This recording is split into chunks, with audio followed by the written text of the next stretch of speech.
одоо дэлхийд даяараа бид нар Монгол дэлхийн хүн төрөлхтөн бүгд нэг л дэлхийтэй. Монголчууд ярьдаг дэлхий ээж гэж тэ. Тэгээд дэлхий дээр бид нар чинь газар ус агаараа одоо амьсгаа хайрладаг. Ус агаар минь хэрэгтэй гэж ярьдаг. Газар бол улсын үндэс гэж ярьдаг.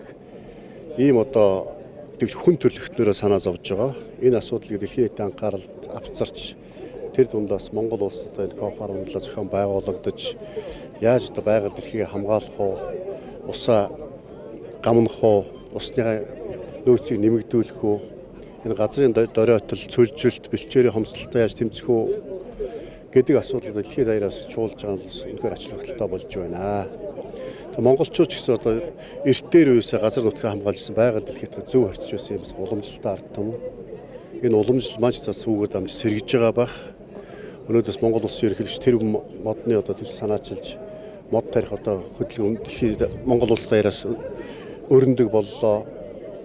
За бид бүхэн бас одоо 100 мянган одоо нарны гэр төсөл Монгол улсын засгийн газар их хурлаар санаачилж өнөөдрөөс хүчил төрөгчийг хамгаалах те хүлэмжийн ялгалыг бууруулах энд бас нэгдэж их дэлхийгээ хайрлах тустай ногоо эрчим хүчээр дэлхийд одоо байгальд ээлтэй одоо эрчим хүч хэрэглэх энэ ажлыг бас засгийн газар их хурлаас хийж хэрэгжүүлж байна. За мөн одоо сум бүрт хөв цөөрөн байгуулах одоо газрын цэнхэр нүд хөтөлбөрийг одоо хэрэгжүүлэх тал дээр Монгол улсын их хурлаас санаачлал гаргаж ажиллана. Гэх мэтлээ одоо яаж байгалаа хамгаалах вэ? Энэ байгаль дэлхий дээр бид дасан зохицож, байгаль дэлхийг хайрлаж, хамгаалж амьдарч байж хүн төрлөختөө оршин тогтно. Энэ байгаль дэлхийн газар нутгаасаа бид нэр хүнсээ олж иддэг. Энэ агаараар амьсгалж тийм хүн төрлөخت амьдардаг.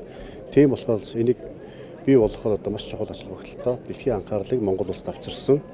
За дэлхийн 25 улсын парламентын одоо 27 гишүүн ирсэн байна. За Англи улсаас ахуулаад одоо хамгийн одоос тогтворгуудаа байдаг Сомали улс гэдэг хамгийн хол одоо Колумб улсаас гэдэг ингээд Латин Америкээс маш олон улсын парламентын гишүүд ирсэн байна. Бүгдээрээ л ерөөсөө л энэ газар дэлхийг хайрлаа.